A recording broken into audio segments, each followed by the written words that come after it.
last week I looked pretty stupid. I learned in the news business you can never depend on anything, especially in college football, because coaches change. I thought, hey, Memphis losing to Navy, that Ryan Silverfield was going to stay. The whole time he's going to Arkansas. Well, Coach Silverfield, good luck in Arkansas and then the SEC. And now the University of Memphis, we're getting ready to start the Charles Huff era. And Coach Huff, good luck. Hey, Nick Saban guy did a great job at Marshall, did something good down there at Southern Miss. So, I know I look stupid. Wait, that ain't easy. That ain't hard to do, make me look stupid. But, Coach Silverfield, best of luck. We thank you for all your great years here at the University of Memphis. Now it's time for the Coach Huff era, and it's time for us to get into this podcast. The landscape of media has changed. At one point in time, there was nothing but newspapers. Then there was the TV news. But now, everybody's online, telling this and telling that, giving information, misinformation, misguiding people. So I guess I got to change with the time because everybody has. Welcome back to Everybody Has a Podcast. And welcome back from the other side. How does it feel to be back on this side? It feels nice. I'm still a little sick, but I'm a lot better now. 'Tis the season for everybody to get the sniffles and sniffles. And everybody has a cold. And not everybody has a state champion. There only can be not. You know, at one point in time there was only one state champion for football, but now as we are in 2025, we have 9. And let's count down. BGA, you are the champions of Division 2 Double A. Nashville Christian, winners in Division 2 Single A. And then to wrap up the private school, and they played on Thursday, Baylor pulled out a close one against Brentwood Academy 28-24 for the Division II AAA title, the big boys. Friday night, the traditional night for football, high school football, that was for the odd number classification. Martin Westview brings back the title to West Tennessee with a dominating win 62-21 over that's Gothenburg Pittman. And then in 1A, South Pittsburgh won. And in 5A, Page is your state champion. Then on Saturday night, prime time, the even number classifications went to the field. And in 4A, Alcoa, state champion, with another dominating performance, beating Pearl Cone. And Class 2A, Huntington wins. And in the big dogs, Class 6A, public school, Oakland over Ravenwood, 62-21. So congratulations to those football teams and our area teams that got close.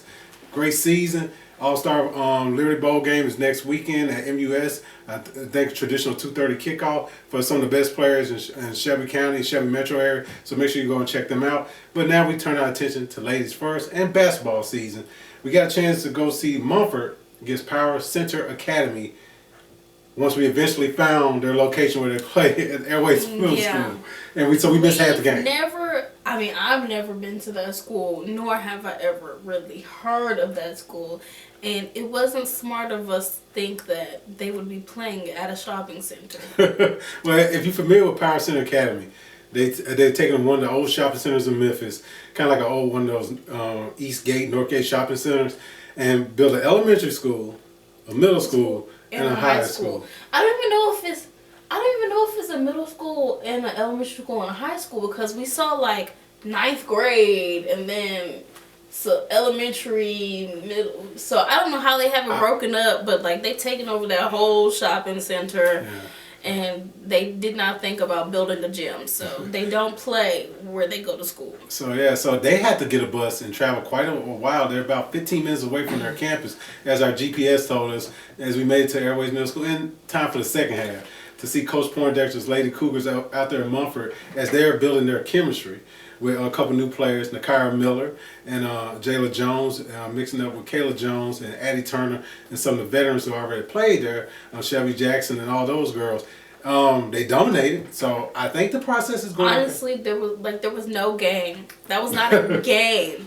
Okay. Yeah, we got there for basically like a glorified practice. Yeah. Coach Poindexter was pleased that his second unit girls ran the offense and ran through the plays and everything. It was just practice, honestly. It was just, it was for the younger girls to get out there and like get some exposure and get some like experience in like playing an actual basketball. So the final score is like 59-10 Lady Cougars, and they're 4-2 overall. Tough schedule. But they're beating the teams they need to beat. They're trying to build towards something greater in the 4A division.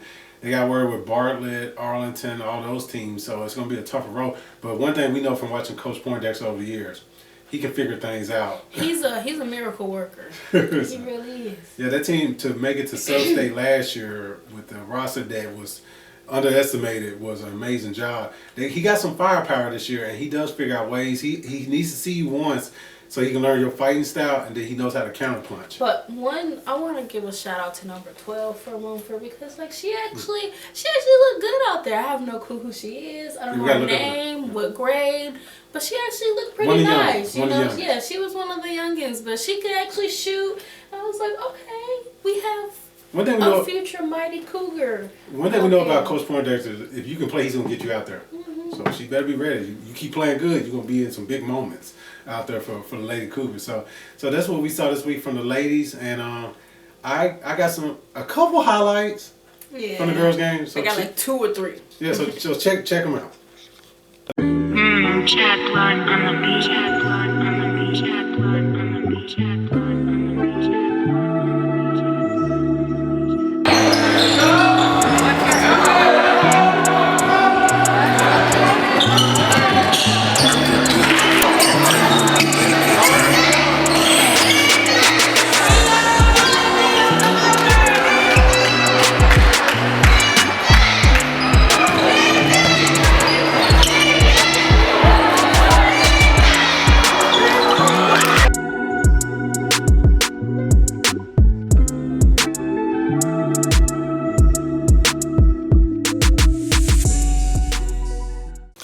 And we're back, and we were there for the whole boys game. So Team Power Center Academy in Mumford. Coach Foster took his Cougars on this trip for another tough test as he's building chemistry with his new look team. What was your overall impression of the game? I feel like it started off real slow. I thought it was, at first, it was like an obvious dominance that Mumford had over PCA. But then after the half, it's like, it just was like a fire was lit under PCA, and they started to like actually show that like they had like, they're not gonna just lay down and have Mumford walk all over them. Cause I was just like, dang, it was 30-25 Mumford at half, and the only reason it was that close because Mumford was missing some shots. They started out kind of cold, but they had the tempo. And then the big guy for PCA, who's got about at least be 6'7", 6'8", he started to dominate the post, and the guards started hitting some shots. And they jumped ahead 47-41 by the end of the third. So now we started to think, okay, they got the home court advantage. As much as you can have a home court advantage 15 minutes away from your campus, I thought PCA was getting ready to run away with it. Yeah, I thought they were I thought they were just like gonna take it back. But Mumford, they get down and dirty. You know, they're scrappers out there. You know, they don't go down without a fight. So it started to like build up. Like you could feel that atmosphere, like the tension building, because it just started getting faster and faster. Boom, boom, boom. But like this kid scores, and then that score, and then going back and forth, it just kept like ping ponging, and then eventually. Josiah Hawkins hits the big three.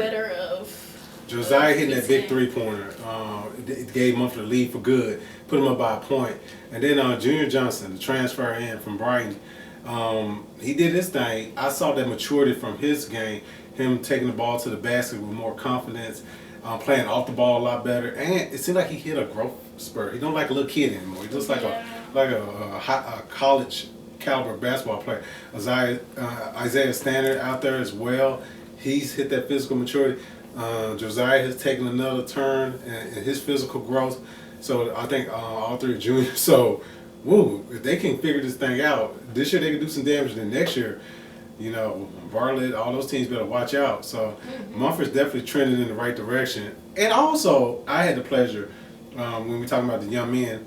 There's some young men on the mat, and young ladies too, but I only saw the young men at Millington. They took on a couple of private schools in wrestling, and early in the week as part of the Hall of Fame night out there at Millington Central High School. where they inducted the class of 2025 into the Athletic Hall of Fame. So shouts out to the volleyball teams from 2015 and 17. 2005 softball team from Millington. It was great seeing those girls. It's been 20 years already. Phil Massey, one of the entrepreneurs out there, when you pull apart, his family's always donated to Millington causes. One of those unsung heroes that don't want the attention but deservingly recognized. And then Lauren Truey, I call her the godmother of Millington volleyball. She put it on the map going D1 back in the aughts. And our friend Scott Purser. You know, he's going to hug you every time I see him and let you know he loves you. We love you, Scott, and you are well deserved joining your dad, Bobby Purser, and the Purser family into the Hall of Fame. This man with a hurt foot, injured back, is still going to get out there for the black and gold and be there for his school and those young men and young ladies out there, so well deserved. And the wrestling team, they dominated, except for the forfeits. In a couple matches, the Millington wrestling team look like they're going to be formidable this year as well. So, but you know, y'all came here to see some basketball action, some highlights. Check out my highlights from the game PCA Muffle. Fresh new styles, Jack Blood on the beat. A little bit, can't crave a little bit of Lady B time.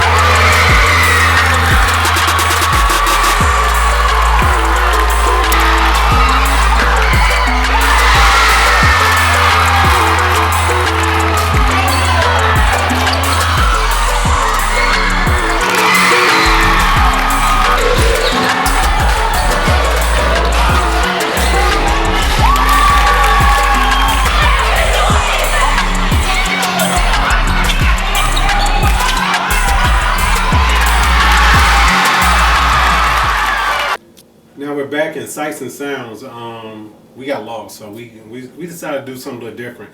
And it's December, and we know some of y'all out there got traditions like we do, but you have to watch a holiday movie before Christmas comes.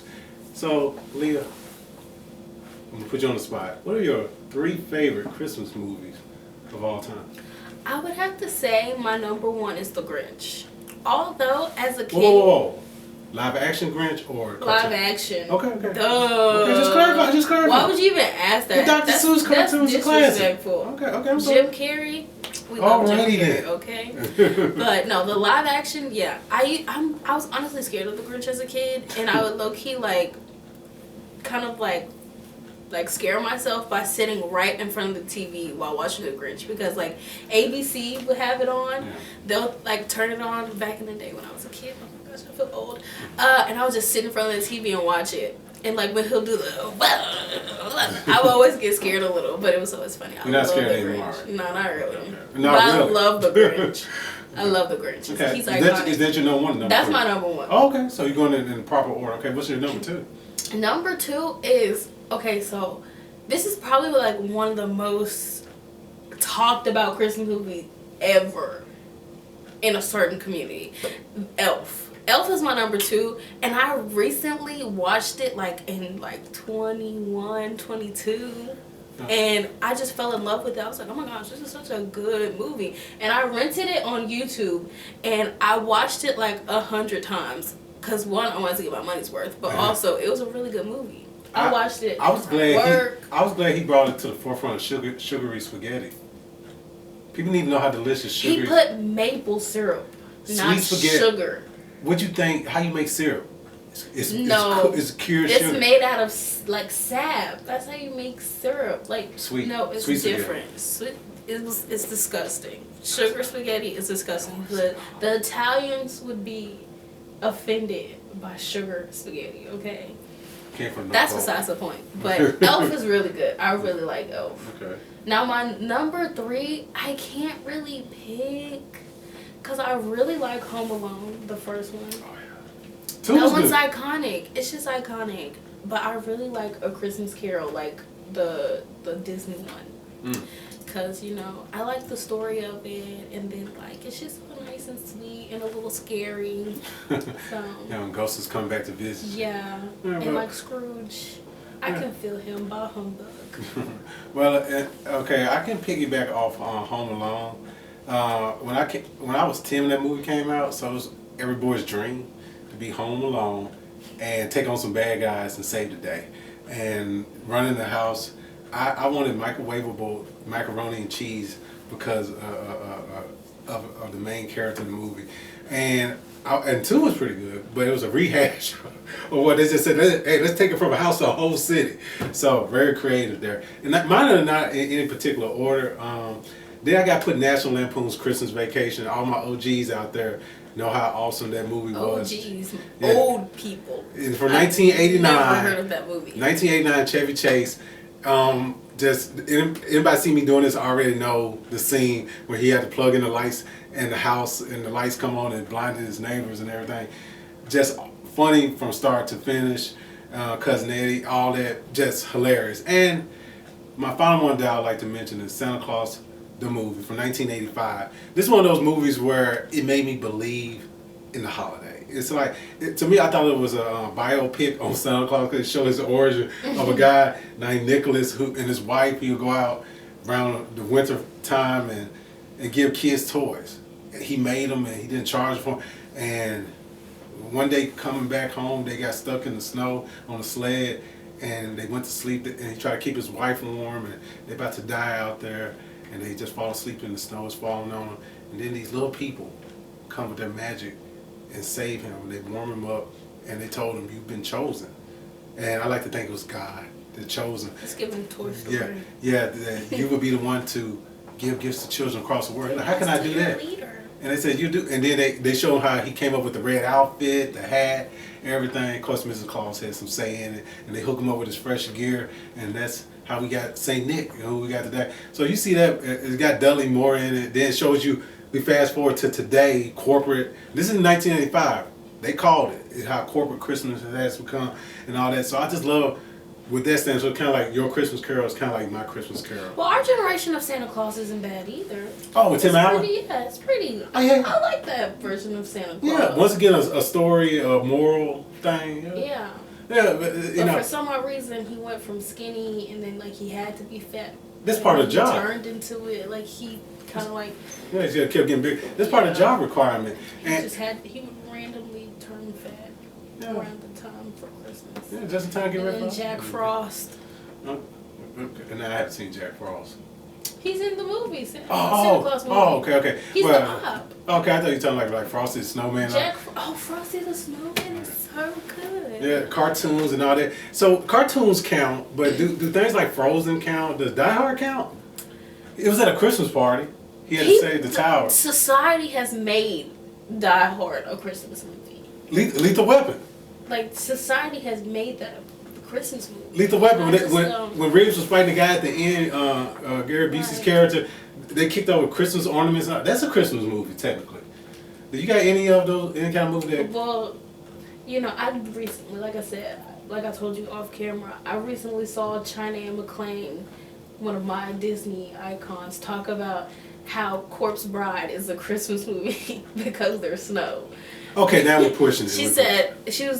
She named all these other scary movies too. Fargo is a Christmas movie then. I think she said that. Oh. I think she said that. And then she said The Shining is a Christmas movie because there's snow on the ground. I was like, okay. Okay, Here's Johnny. I always think Here's Johnny when it's holiday season or the axe coming through the door. But like Christmas was the best time, like in school. Like that's the best time, Christmas in school. It's just like we watch Christmas movies, we don't learn anything. It's right before break. We have hot cocoa, pizza parties. I miss that. Yeah, we might talk about that next week. All right, it was the best part of being a kid during the Christmas holiday season. But hey, you know what? I mentioned the Millington Central High School Hall of Fame. Check out a couple clips from it.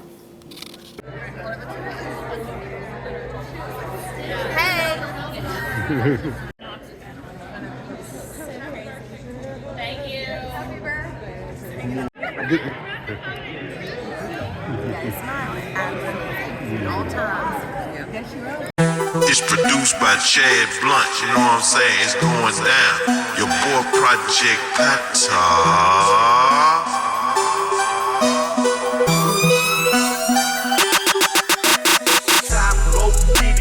Power slam, they clam my foot in top rope. DDT, power slam, they clam my foot in top rope. DDT, power slam, they clam my foot in top rope. Top rope, top rope, top rope. DDT, power slam, they clam my foot in top rope.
Power slam, they clam my foot in top rope. DDT, power slam, they clam my foot in top rope. DDT, power slam, they clam my foot in top rope. Top rope, top rope, top rope. DDT, power slam, they clam my foot in top rope. DDT, power slam, they clam my foot in top rope. DDT, power slam, they clam my foot in top rope. Top rope. And as we wrap up here, you're looking at two University of Memphis alumnus, and one officially will walk across. Okay. This upcoming Saturday, Yes. December 13th, at the FedEx Forum. My little one, Liyah, will walk across the stage. Tell them what you're earning your degree in. I will study communications, but I'll be having my degree in communication and fine arts. Well, so I just want to give you a little recognition, a little shine, and let you know I'm proud of you. It's not easy. It's not an easy road. You know, for anyone who's done this, they can attest to how special a moment this is. And for parents who help their children navigate that journey, it means a lot, and I'm understanding what that means, because I remember a couple car rides and a couple times of wanting to quit and stop, and it was getting tough. But you made a decision within yourself to persevere and reach that goal, and it took you doing it, not anyone else. And I just want to congratulate you and let you know I'm proud of you. And what you accomplished is not easy, and it's rare. So you should feel special and know how important it is. And a lot of people are proud of you. I'm sure your Trojan family, a lot of teachers who helped you get there, from EA Herald, shout out to the Hornets, to middle school at Millington Middle. They had the toughest job. And they got you through those years, and now your Trojan family. So you're making Millington proud, and now you're finna go all over the world and carry your name. And you carry the University of Memphis with you. So how does that feel? It feels nice. I don't know. I don't feel like it's a big deal, because it's just like, I don't know. Maybe I'm just trying to be humble about it. I don't know. I just don't see it. I don't think like that highly of myself. So that's why I'm just like, it's just a degree. And so, but I am proud of myself, because I look back on my Snapchat memories of me crying about wanting to drop out, literally sobbing, crying, like I don't want to go back to school. Like I just remember like how bad, like how sad and like just terrible I felt about having to go back after break. Like I did not want to go. Like breaks were the worst, because I just did not want to go back. I just wanted to quit so bad. But I just remember like that day I was like, okay, I'm gonna keep going, and I'm gonna look back on this and be like, it wasn't that hard. it was that hard. It was. I'm not. I haven't reached that level. I haven't reached that, but it was that hard. And I love college, but I definitely would not do it again at all. No, like everybody that knows me, my friends, they know that I hated it. I hated it. And when they say college isn't for everybody, that's true because it wasn't for me, but I was making it for me.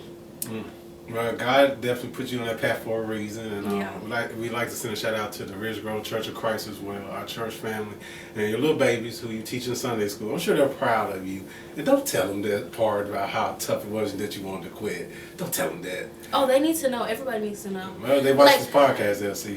It's like one thing I do want like all college kids to know is that you're never alone.